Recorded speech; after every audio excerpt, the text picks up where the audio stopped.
इसका रूल पढ़े थे, प्रतिस्थापन विधि और विलोपन विधि।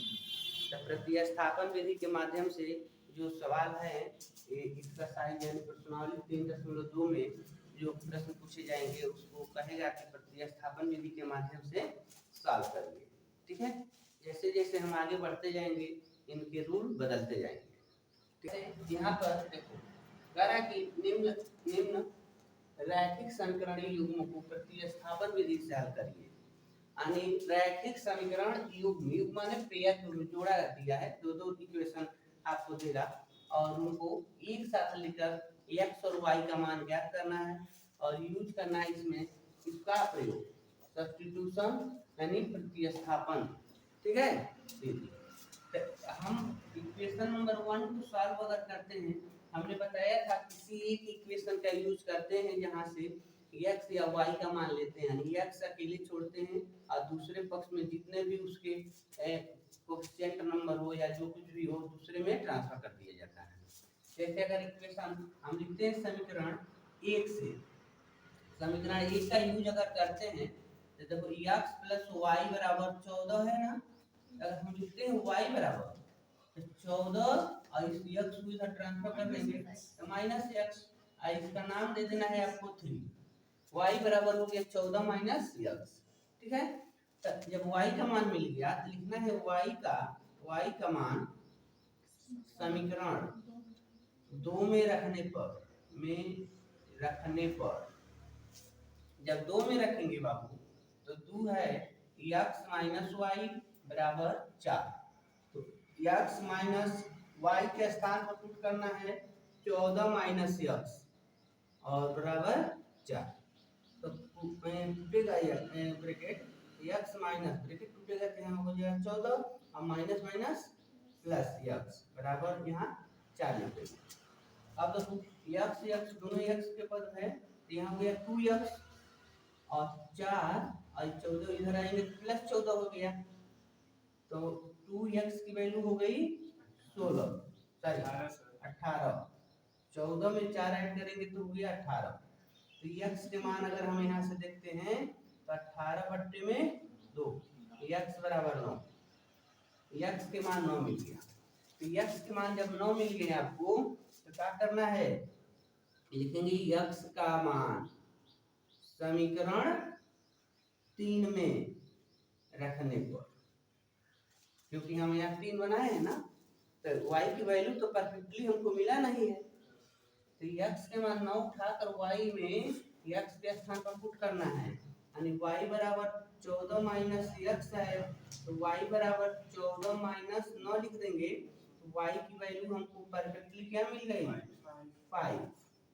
इस तरीका से x की वैल्यू 9 और y की वैल्यू 5 हमको प्राप्त हो गया। ठीक है, अब प्रश्न नंबर 2 को देखेंगे। दूसरे प्रश्न में क्या पूछा है, देखो कह रहा है कि x नहीं है s - t = 3 और दूसरा इक्वेशन है s/3 + t/2 = 6। इन लोगों को हमको सॉल्व करना है। ठीक है, तो देखो पहले तो इसको सुधारे कर, जो यह है इक्वेशन इनका सुधार कर लीजिए।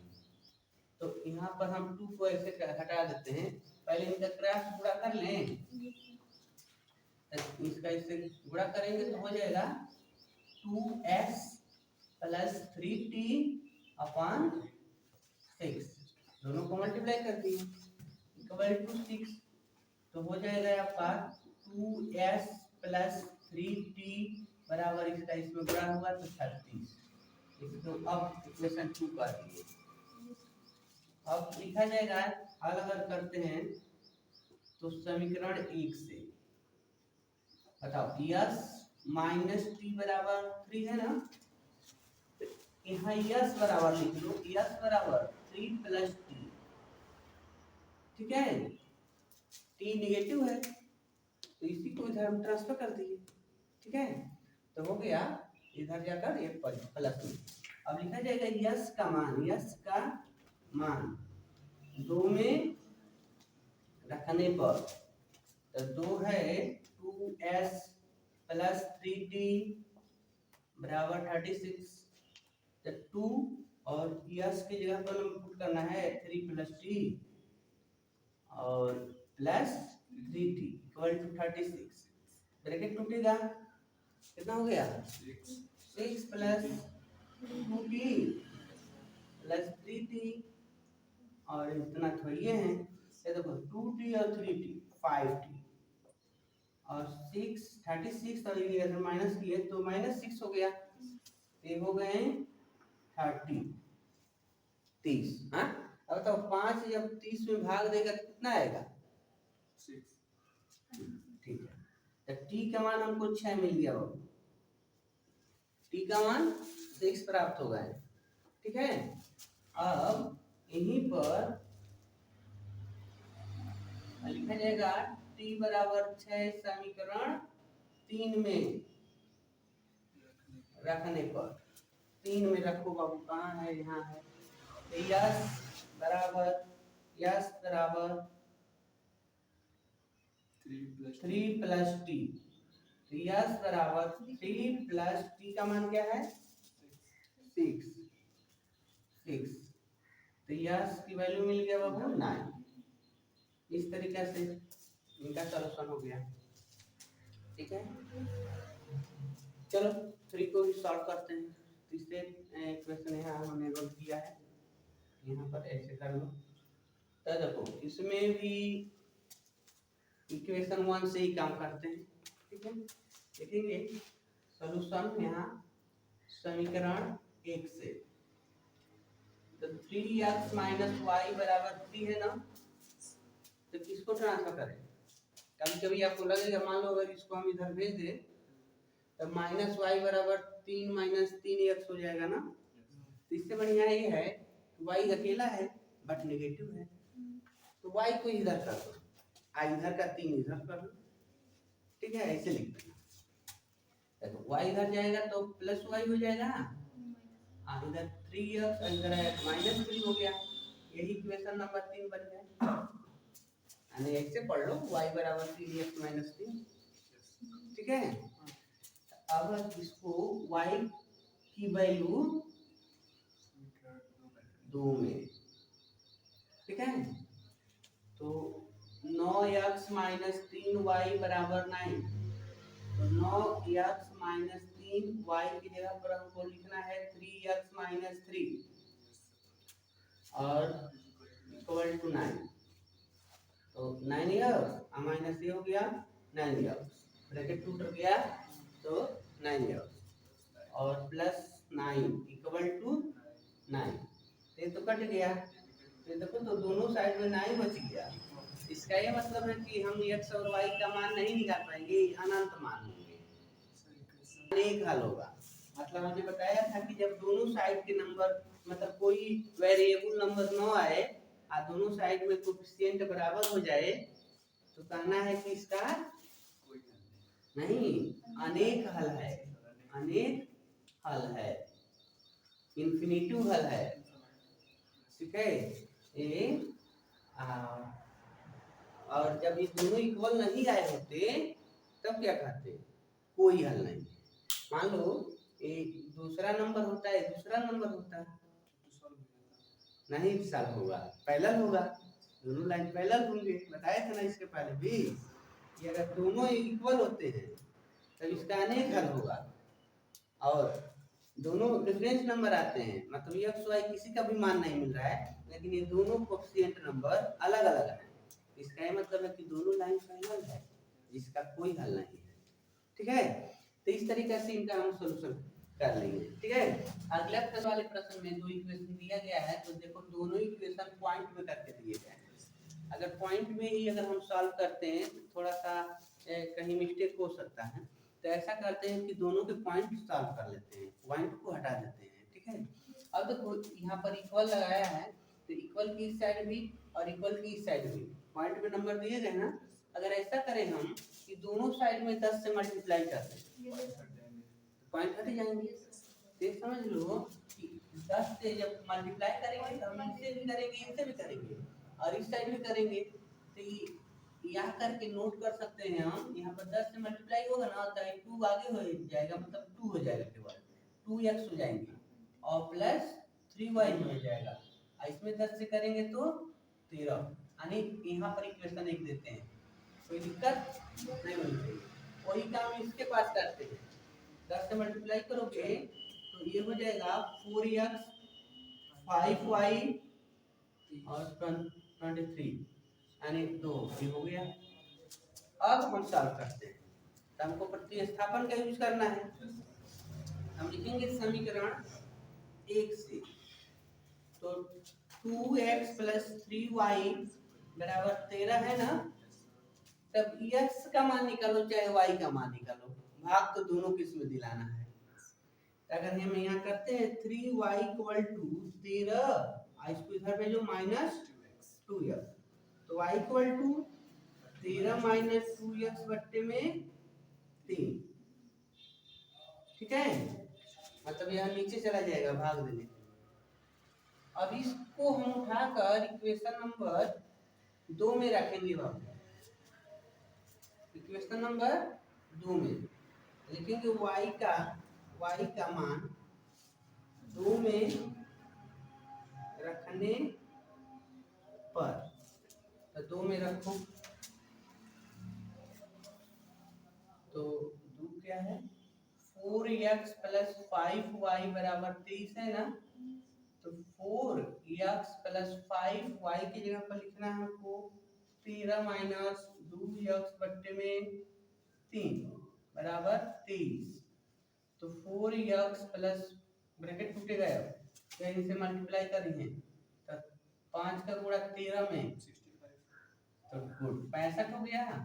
और ये 10x बट्टे में 3 बराबर 23।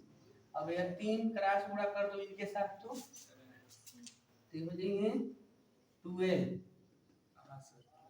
12x प्लस 65 माइनस 10x पूरा का नीचे 3 हो गया बराबर 23। अब ये 3 इनसे गुणा कर लेंगे, अब 12x में 10x घटा दो तो बचेगा 2x प्लस 65 अब बराबर 3 23 से गुणा करेगा तो कितना हो गया 69, ठीक है। तो 69 में 65 को माइनस कर दो तो 4, तो x के मान 14 बाहर निकली, कैलकुलेशन ऐसे करते हुए x की वैल्यू हमको मिल गया। चलो y की वैल्यू निकालते हैं। y का अच्छा x का ना, x का मान 3 में रखने पर, तो 3 है यहाँ पर ना, y बराबर 13 माइनस यहाँ 2 यहाँ रखेंगे ना, x का मान 2 ना है, तो यहाँ कितना हो जाएगा 4 बट्टे में 3, तो घटाओ 9 बट्टे में 3 बराबर 3, यानी y का मान हमको 3 मिल गया। इस तरीका से जो ये पॉइंट में जो नंबर दिए गए थे, समीकरण दिए गए थे, इनका सॉल्यूशन, ठीक है। अगर पांचवें को देखें तो यहाँ देखो इक्वेशन 1 और 2 दोनों में काड़ी के पद दिए गए हैं, काड़ी दिया गया है, तो यहाँ पर मानो कोई बराबर नहीं है, ठीक है बाबू। तो क्या करें, तो एक काम करते हैं, ये काड़ी 3 का गुणा इसके साथ कर दें और काड़ी 2 का गुणा इनके साथ कर दें, x को बराबर कर लेते हैं, ठीक है। ऐसे लिखेंगे इक्वेशन 1 के साथ हम मल्टीप्लाई करने वाले हैं काड़ी 3 का, और उसके बाद माइनस करेंगे 2 के साथ काड़ी 2 गुणा करके, काड़ी 1 में 3 का गुणा करो, काड़ी 3 का 3 के साथ गुणा होगा तो कितना हो जाएंगे, काड़ी में 6, काड़ी 3 काड़ी 2 से गुणा करेगा तो काड़ी में 6 और x, लेकिन काड़ी 3 इनके साथ गुणा करेगा तो हो जाएगा 3y, काड़ी 3 से गुणा करेगा काड़ी घट जाएगा ना, और इधर 0। अब दूसरे को लिखो, दूसरे में 2 से ना गुणा करना है, काड़ी 3 में गुणा होगा तो हो जाएगा काड़ी 6 और माइनस, जब काड़ी 2 इनसे गुणा करेगा तो कितना हो जाएगा, काड़ी में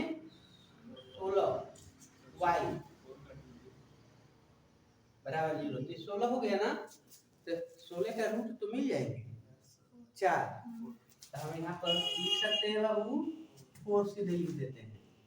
अब हमको क्या करना है, माइनस करना है ना, तो हम यहाँ माइनस का सिंबल देंगे और यहाँ पर प्लस का सिंबल देंगे, क्योंकि माइनस है। ठीक, कट गया, बच गया क्या 7y बराबर, तो y बराबर 0।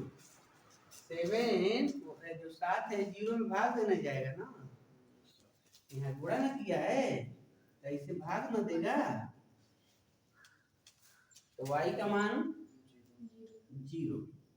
अगर y का मान 0 है तो देखो x का मान क्या मिलता है, तो y का मान 1 में रखेंगे, जब 1 में रखेंगे तो कहानी में 2x प्लस कहानी में 3 गुणे 0 बराबर 0, तो कहानी में 2x ये 0 हो गया तो बराबर 0, यानी x का मान भी 0 मिल गया, या भाग देने जाएगा ना, तो आप लिख देंगे x बराबर 0, यानी x और y दोनों का मान 0 है। अगर यहाँ पर 0 नहीं दिया होता तो x और y का मान कुछ मिलते, लेकिन ये दे दिया है, जब हम x y का मान कुछ भी रखेंगे उनको जोड़ेंगे तो उसका रिजल्ट 0 होना चाहिए, इसीलिए। अब दूसरे प्रश्न में दिया है, कह रहा है कि 2x + 3y = 11, मैंने ऐसे नोट किया है। क्वेश्चन नंबर 2 कह रहा है कि 2x + 3y = 11, इक्वेशन 1 दिया है, और पुनः कह रहा है कि 2x - 4y = -24, इक्वेशन नंबर 2। ठीक है, तो हल कीजिए और यम का वह मान ज्ञात कीजिए जिसका, यानी जिसके लिए दिया है। देखो यम का, इसमें तो यम नहीं है, यहाँ दिया है y बराबर यम x + 3, ठीक है, तो जिसके लिए इक्वेशन दी गई, मतलब कह रहा है कि इससे आप x और y का मान निकालिए और उसको उठाकर इस वाली इक्वेशन में रख दीजिएगा, जिसमें आपको यम की वैल्यू प्राप्त हो जाएगी। ठीक है, हम लोग प्रतिस्थापन का यूज कर रहे थे, प्रतिस्थापन के माध्यम से प्रश्नों को सॉल्व कर रहे हैं। ठीक है, तो हम देखो यहाँ पर इनको हल करेंगे प्रतिस्थापन विधि का प्रयोग करके, तो यहाँ पर देखो 2x इसमें भी है, 2x इसमें भी है, और यहाँ 3y है, यहाँ 4y है, तो हमको विलोपन का यूज करना नहीं है, हमको तो प्रतिस्थापन का यूज करना है। तो किसी एक समीकरण से हमको x या y की वैल्यू लेनी होगी। ठीक है, तो जैसे हम लिखते हैं समीकरण 1 से, अगर समीकरण 1 का यूज करते हैं तो 2x + 3y = 11, तो 3y हो जाएगा 11 - 2x, यानी 3y रहने दिए, 2x को इधर ट्रांसफर कर दिया गया, तो y की वैल्यू क्या हो जाएगी बाबू, 11 - 2x/3, इसको नाम देना है इक्वेशन नंबर 3। ठीक है, तो y की वैल्यू मिल गई। अब y की वैल्यू इक्वेशन नंबर 2 में रखेंगे, यानी जहां से जिस इक्वेशन से हमने y की वैल्यू निकाला उस इक्वेशन में आपको मान नहीं पुट करना है। ठीक है, तो समीकरण 1 से ना y का मान निकला है, तो समीकरण 2 में रखना है। देखेंगे y का मान 2 में रखने पर, समीकरण 2 में रखने पर, तो 2x - 4y = -24, तो 2x - 4y की जगह पर लिखना है बाबू 11 - 2x और बट्टे में 3 और बराबर -24, यानी y की जगह पर यहाँ लिख दिए हैं। ठीक है, सब लोग समझ रहे हो। मान लो जैसे 2x - 4y = 24 है, हमने 2x लिखा, -4 लिखा, अब y की जगह पर हमको यह लिखना था, अब बराबर -24। अब देखो ये तो, इसको तो बाद में हम यूज करेंगे, यहाँ पर आओ। अब देखो 2x माइनस ब्रैकेट टूटेगा तो अब 4 क्या करेगा, इन लोगों से मल्टीप्लाई गुणा कर लेगा, तो 11 दुआएं 11 से 44, और इसे या 3 इनसे भी गुणा करेगा, क्रॉस गुणा करना होगा। ठीक है, तो 3 दुआएं 6, यही पर लिख लेते हैं बाबू, 6 या अब पूरा का नीचे लिखेंगे 3 बट्टे में 3, मतलब क्रॉस गुणा करोगे, मान लो इसका हर एक है तो क्रॉस गुणा करेंगे ना घटाने के लिए, तो इनका इनसे हो गया 6x, और इसका ऊपर वाले से करते हैं, ऐसे हर का हर में करते हैं तो 3 ही रहने वाले, लेकिन यहाँ कॉमन है तो यहाँ इसे मल्टीप्लाई कर देगा, तो इसका इससे गुणा करो तो 44, अब माइनस माइनस प्लस हो जाएगा 4 दूनी 8 एक्स, 4 दूनी 8 एक्स बट्टे में 3 बराबर माइनस 24। अब यह 24 इनसे गुणा कर लेगा भाई, ठीक है, पहले पक्ष में भाग कर रहा है तो दूसरे पक्ष में गुणा कर लेगा, तो 6x और 8x 14x माइनस 44 बराबर माइनस 24 गुणे 3, या इससे मल्टीप्लाई किया तो 14x माइनस 44 बराबर 3 चौको 12 और 3 दूनी 6 1 7 माइनस 72, तो 14x बराबर माइनस 44 को इधर ट्रांसफर करेंगे तो प्लस 44 हो गया, अब माइनस 72 72 हो गया, तो 14x बराबर घटा कर बताओ, तो यह इसमें अच्छा इसको इसमें, तो 12 में 4 माइनस करेंगे तो 8 बचेगा और 6 में 4 माइनस 28 माइनस 28, तो x बराबर माइनस 28 बट्टे में 14, यह 14 आएगा ना नीचे डिवाइड करने के लिए, तो x की वैल्यू मिल गया माइनस 14 दूना 28 हो जाएगी है, तो 2 आ गया, अब माइनस पहले से उनके साथ लगे हैं, अब आओ x की वैल्यू मिल गई, अब y की भी वैल्यू चाहिए ना, तो यहाँ लिखेंगे y का मान 3 में रखने पर, समीकरण 3 में रखने पर, सॉरी हाँ x का मान मिला है, तो x का मान लिखेंगे, x का मान ठीक है, तो y इक्वल टू है बाबू 11 माइनस 2x बट्टे में 3, y बराबर 11 माइनस 2 गुणे x की जगह पर माइनस 2 बट्टे में 3, तो y बराबर 11 माइनस माइनस प्लस 2 दूनी 4 बट्टे में 3, तो y के मान हो गया बाबू 11 4 15 बट्टे 3, तो y के मान 5 आ जाएंगे, 3 5 15, ठीक है, तो y का मान मिल गया।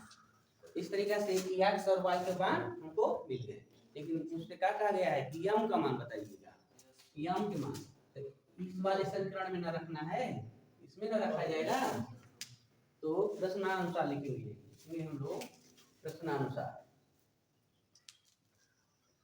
तो हमारे पास है y बराबर x प्लस 3, तो y की वैल्यू क्या है 5, तो y की जगह पर 5 बराबर m गुणे x की वैल्यू है -2 प्लस 3, तो इस वाले 3 को इधर लाओ तो 5 माइनस 3 इधर क्या है -2m, मतलब गुणा कर लेगा ना, तो -2m और इस 3 को इधर ला दिए तो -3 हो गया, तो जब घटा दोगे तो क्या बचेगा 2, इधर -2m, तो m का मान चाहिए हमको, चाहे 2 आएगा क्या करने भाग करने, 2 में -2 से भाग दिला तो इधर m बचा रहेगा, तो m का मान मिल गया -1, इससे 2 से 2 एक बार में कट गया और माइनस होने के नाते माइनस रहेगा, ठीक है, तो m का मान मिल गया।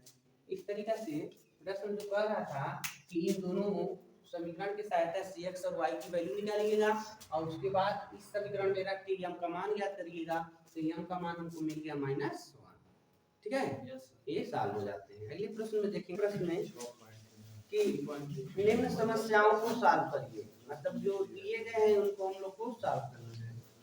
कह रहा है कि दो संख्याओं का अंतर 26 है, दो संख्याएं हैं जिनको आपस में माइनस करने का काम करते हैं तो उनका डिफरेंस 26 मिलता है, और कह रहा है कि जो उसमें से एक संख्या दूसरी संख्या की 3 गुनी है, मान लो कि अगर एक संख्या 5 है तो दूसरी संख्या 15 होनी चाहिए, अगर पहली संख्या 10 है तो दूसरी संख्या 30 होनी चाहिए, अगर पहली संख्या 7 है तो दूसरी संख्या 7 तरीके 21 होनी चाहिए, मतलब 3 गुना का ही मतलब होता है, ठीक है, कह रहे हैं उन दोनों संख्या को ज्ञात करिए, ठीक है, तो अब आ जाओ, अब हमको दो चर में रैखिक समीकरण यानी x और y मान करना सॉल्व करना है, तो हमको तीसरे का 1 लिखेंगे, माना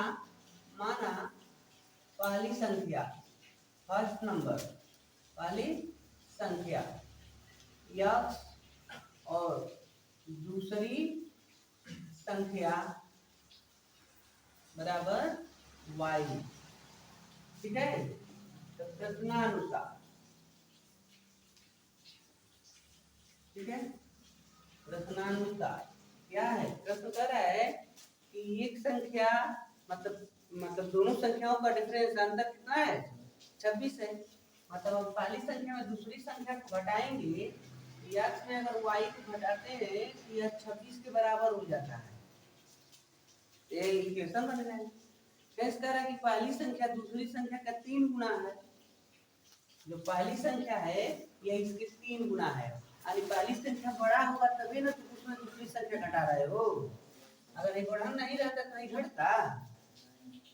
अगर मतलब पहली संख्या बड़ी है दूसरी संख्या से, लेकिन कितना बढ़ाना है जी।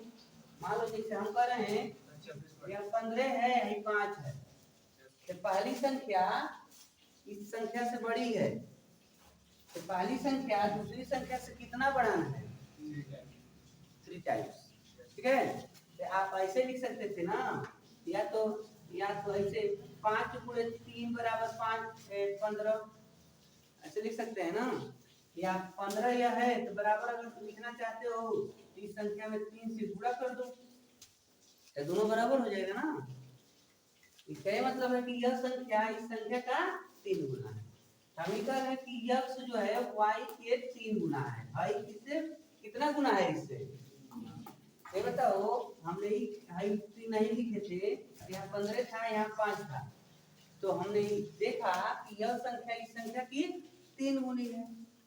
तो हम बराबर दिखाना चाह रहे हैं, तो बराबर कब हो सकता है, जब इसमें हमने 3 से मल्टीप्लाई किया तो बराबर हो गया ना। उसी तरीका से यह इसके 3 गुना है, तो बराबर कब होगा, जब हम इसमें 3 से गुणा करेंगे। दिखने में हाई तुमको बड़ा लग रहा है, लेकिन नहीं, हाई बढ़ाना है। ठीक है, यानी यह अकेले ना इसके 3 गुना के बराबर है। 3 से इसे मल्टीप्लाई कर रहे हैं तब भी इसके मान में कोई परिवर्तन नहीं हुआ, उसके बराबर ही है। तो आप यहाँ लिखेंगे x बराबर 3y, ये दूसरा इक्वेशन हो गया। मान लो अगर इसको इधर लेते हैं तो x बराबर x माइनस 3y बराबर 0 हो जाएगा। मान लो इसको पहले पक्ष में लेते हैं तो x बराबर 3y है, x माइनस 3y बराबर 0 हो जाएगा। इससे बढ़िया है कि इससे रहने दो, हमको प्रतिस्थापन का यूज करना है। तो x का मान 3y है, उठा के इसमें रख दो और मान निकल जाएगा जल्दी से। तो हम लिखेंगे समीकरण 2 से x का मान 1 में रखने पर, तो चलो x का मान 3y ना है, तो इसमें रखेंगे यानी x माइनस 3y बराबर 26। 3y का है अभी तो y ना है, अभी देखो x माइनस y बराबर 26 ना है पहला समीकरण। x माइनस y बराबर 26, तो x के जगह हमको क्या लिखना है 3y। तो इसी x के जगह पर लिखेंगे 3y और माइनस y बराबर, तो यहाँ हो जाएगा 2y बराबर 26। तो y बराबर 26 बट्टे में 2, y का मान मिल गया 0। छोटी संख्या मिल गई क्योंकि यहाँ लिखा जाएगा दूसरी संख्या, तो दूसरी संख्या आपको मिल गया 0। ठीक है, तो अगर हम लिखते हैं y का मान 2 में रखने पर, क्या हुआ में करेंगे तो ये समझाओगे ना कि किसका मान निकाल रहे हैं। दो क्या है, वही ना है x बराबर 3y, तो y वाले में ही 3 से मल्टीप्लाई करने जा रहे हैं, तो x बराबर 3 और y की जगह पर 13, तो x की वैल्यू मिल गया 39। तो दूसरी संख्या 39 है। तो इस तरीके से नंबर ज्ञात हो गए। पहली संख्या 39, दूसरी संख्या 13, दोनों का अंतर 26 होगा। आज जब इसका 3 गुना यह संख्या 13 39 होता है ना, इस तरीके से हमको दोनों संख्याएं प्राप्त हो गई। ठीक है, तो वहाँ सप्लीमेंट्री लिखा है। ठीक है, चलिए बाय। प्रश्न नंबर 2, दूसरे प्रश्न में कह रहा है दूसरा यानी तीसरे का दूसरा प्रश्न। ठीक है, कह रहे हैं कि दो समपूरक कोणों का योग नहीं दिया है। कह रहे हैं कि दो समपूरक कोण में बड़ा कोण छोटे कोण से 18 डिग्री अधिक है। दो कोण हैं इसमें से बड़का जो है छोटा से 18 डिग्री अधिक है। तो कह रहा है कि उन्हें ज्ञात करो। दोनों कोण बताओ जो एक दूसरे के समपूरक हैं। ठीक है, तो समपूरक आ जाइए, यहाँ पर लिखेंगे पहला कोण कितना हो गया, ये x डिग्री। ठीक है, और दूसरा कोण y डिग्री, मतलब x y, क्योंकि हम दो चर में रैखिक समीकरण पढ़ रहे हैं ना, तो बार बार x y, अभी केवल x ही लेकर सॉल्व कर लिया जाता है, लेकिन y भी लिया गया है। ठीक है, तो प्रश्न कह रहा है कि दोनों कोण समपूरक कोण हैं। तो दो समपूरक कोणों का योग होता है 180। चाहे दोनों संपूरक कोण है तो x प्लस वाई बराबर हो गया 180। ये इक्वेशन बन गया। और लिखा है कि जो पहला कोण है दूसरे से 18 अधिक है। पहला कोण दूसरे से 18 अधिक है। मतलब x जो है y से कितना अधिक है, 18 अधिक है। यानी है ना बढ़ाना है, इससे दोनों बराबर कब होंगे। अगर ये हो गया कि मान लो यह 10 है, आई 18 10 28 है, ये बताओ यह इससे कितना अधिक है, 18 अधिक है ना।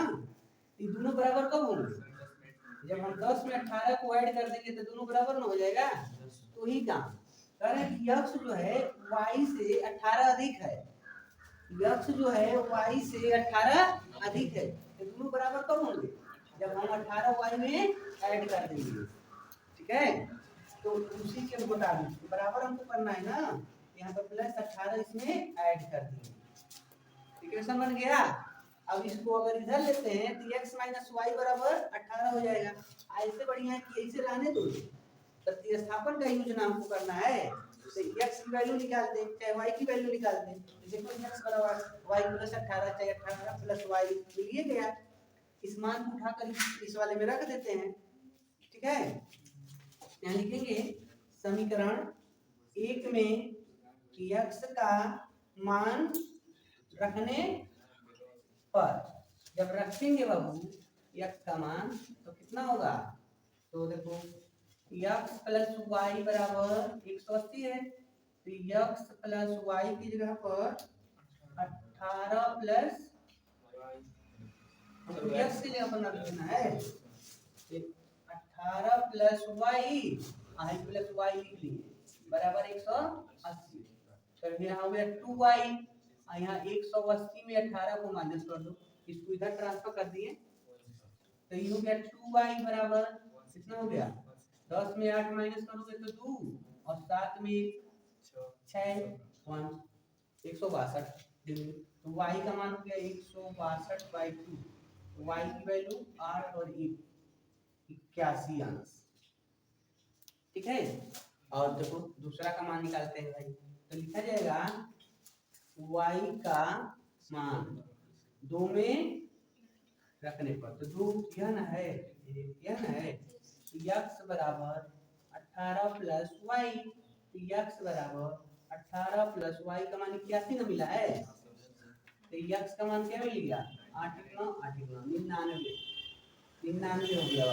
ठीक है, तो इस तरीका से x और y का मान मिल गए, मतलब एक बड़ा और छोटा कोण मिल गए, या दो संपूरक कोण मिल गए। ऐसे दो कोण जिनका योग 180 के बराबर होता है उन्हें संपूरक कहते हैं, और ऐसे दो कोण जिनका योग 90 के बराबर होता है उसे कोटपूरक कहते हैं, कॉम्प्लीमेंट्री कहते हैं। ठीक है, इस तरीका से दो एंगल हमको प्राप्त हो जाते हैं।